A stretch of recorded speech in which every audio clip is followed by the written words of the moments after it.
ഇവരുടെ ഒരാവശ്യവും പരിഗണിക്കാത്ത സർക്കാരിനോട് അവർക്ക് മുടിമുറിച്ചുള്ള പ്രതിഷേധത്തിലേക്ക് അവർ നീങ്ങുമ്പോൾ എന്താണ് നമുക്ക് അവിടെ കാണാനാകുന്നത്? ഓരോരുത്തരായി മുടിമുറിക്കാൻ തയ്യാറെടുക്കുന്നു. സ്ത്രീകൾ മാത്രമല്ല, ഇവർക്ക് പിന്തുണ നൽകുന്ന പുരുഷന്മാർ മൊട്ടയടിച്ചും പ്രതിഷേധിക്കുന്നു എന്നാണ് മിനി ഇപ്പോൾ പറഞ്ഞത്. പ്രസാദ്, അതേ സ്മൃതി, ഇതുവരെ കാണാത്ത രീതിയിലുള്ള ഒരു സമരത്തിനാണ് ഇന്ന് സെക്രട്ടേറിയറ്റിൻ്റെ മുൻവശം സാക്ഷിയാകുന്നത്.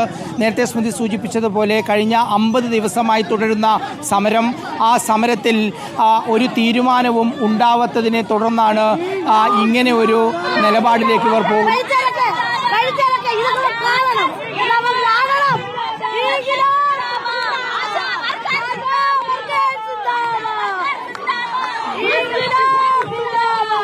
സമര നേതാവ് മിനിയത മുടിമുറിക്കുകയാണ്.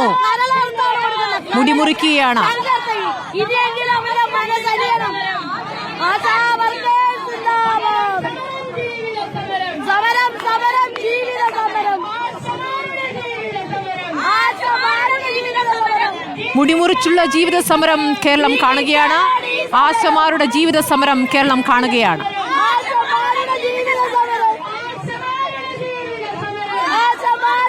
കൂടി ചെയ്യുന്നു.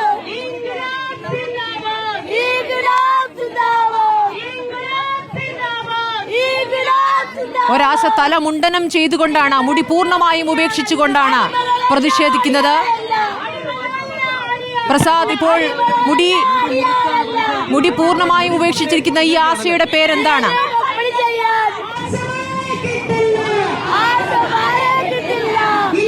സ്മൃതി, അല്പസമയം മുമ്പാണിത് ഈ സമരം തുടങ്ങിയത്. ഈ സമരത്തിൻ്റെ മറ്റൊരു ഘട്ടത്തിലേക്ക് ഇത് കടക്കുന്നു. മുഴുവൻ സ്ത്രീകളും, ഇതിന് മുന്നിലുള്ള സമരത്തിൻ്റെ ഭാഗമായിട്ടുള്ള മുഴുവൻ സ്ത്രീകളും ഒന്നിച്ചാണ് മുടിമുറിക്കുന്നത്. ചില സ്ത്രീകൾ മുടിമുറിക്കുന്നതിനൊപ്പം മൊട്ടയടിക്കാനും തീരുമാനിച്ചിട്ടുണ്ട്. ഒരാൾ മുട്ടയടിച്ചിട്ടുണ്ട്.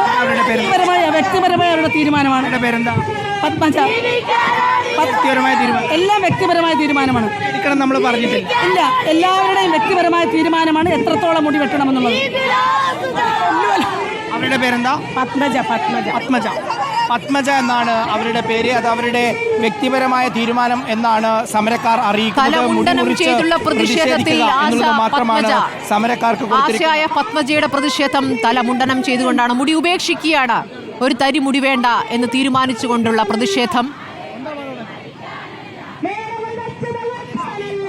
ഇവരുടെ തലമുടി മുറിക്കുന്നതിന് വേണ്ടി ഈ സമരത്തോട് അനുഭാവം പ്രകടിപ്പിച്ച് കഴിഞ്ഞ ദിവസങ്ങളിൽ ഇവിടെ ഉണ്ടായവരുമുണ്ട് എന്നതാണ്.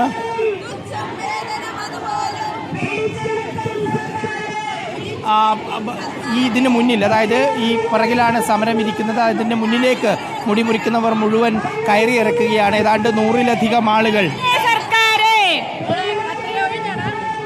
തൊഴിലാളികളുടെ സമരം കാണാൻ കണ്ണുകളില്ലേ സർക്കാരെ? സമരം സമരം ജീവിത സമരം.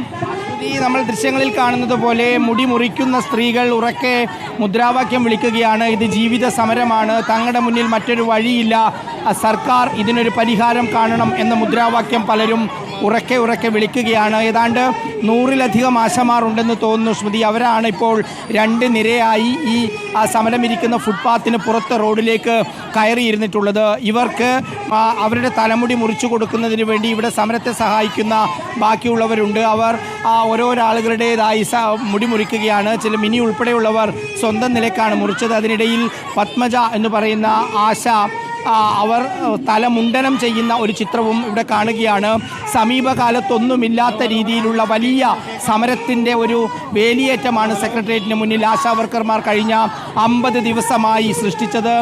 ഈ 50ാമത്തെ ദിവസവും സമരം ഒരു തരത്തിലും അവസാനിക്കുന്നില്ല എന്നൊരു ഘട്ടത്തിലാണ് ആശമാർ ശക്തമായ സമരത്തിലേക്ക് നീങ്ങിയത്. അവർ അവരുടെ മുടി മുറിച്ചുകൊണ്ടുള്ള സമരം സെക്രട്ടേറിയറ്റിന് മുന്നിൽ നടത്തുമ്പോഴും ഇവരെ ഇനിയിപ്പോൾ ചർച്ചയ്ക്ക് വിളിക്കുമെന്നോ ഇതെങ്ങനെ പരിഹരിക്കുമോ എന്ന ഒരു വിശദീകരണവും സർക്കാരിൻ്റെ ഭാഗത്തു നിന്ന് ഇല്ല എന്നതാണ്. നമ്മൾ ഈ കാണുന്ന ദൃശ്യങ്ങൾ കൂടാതെ സംസ്ഥാനത്തിൻ്റെ പല ജില്ലകളിൽ നിന്നും ഈ സമരത്തിന് അനുഭാവം പ്രകടിപ്പിച്ചുകൊണ്ട് ആണുങ്ങൾ ഉൾപ്പെടെ പുരുഷന്മാരുൾപ്പെടെ ഈ സമരത്തിൻ്റെ ഭാഗമാകും എന്നാണ് സമരസമിതി നേതാക്കൾ പറയുന്നത്. ഒടുവിൽ മുടി മുറിച്ച് തന്നെ സമരം ചെയ്തു. ഇല്ല, ഞങ്ങളുടെ ജീവിതത്തിന്റെ ഒരു ഭാഗമാണ് ഞങ്ങൾ ഇന്ന് മുറിച്ചു മാറ്റിയത്. ഞങ്ങളുടെ ഹൃദയം തന്നെയാണ് മുറിച്ചു മാറ്റിയത്. ഇതെങ്കിലും കണ്ട് സർക്കാർ ഞങ്ങളുടെ അനുഭവമായ ഒരു നടപടി സ്വീകരിക്കണമെന്നാണ് പറയുന്നത്. ഞങ്ങൾ ഒരു രാഷ്ട്രീയ പ്രസ്ഥാനത്തിന്റെ ആൾക്കാരായിട്ടല്ല വന്നിരിക്കുന്നത്. ഞങ്ങളുടെ ഉപജീവന മാർഗത്തിന് വേണ്ടിയിട്ടാണ് ഞങ്ങൾ ഇവിടെ വന്നത്. ഇനി കൂടുതൽ ഞങ്ങൾക്ക് ഇനി ഒന്നുമില്ല സർക്കാരിനോട് പറയാൻ.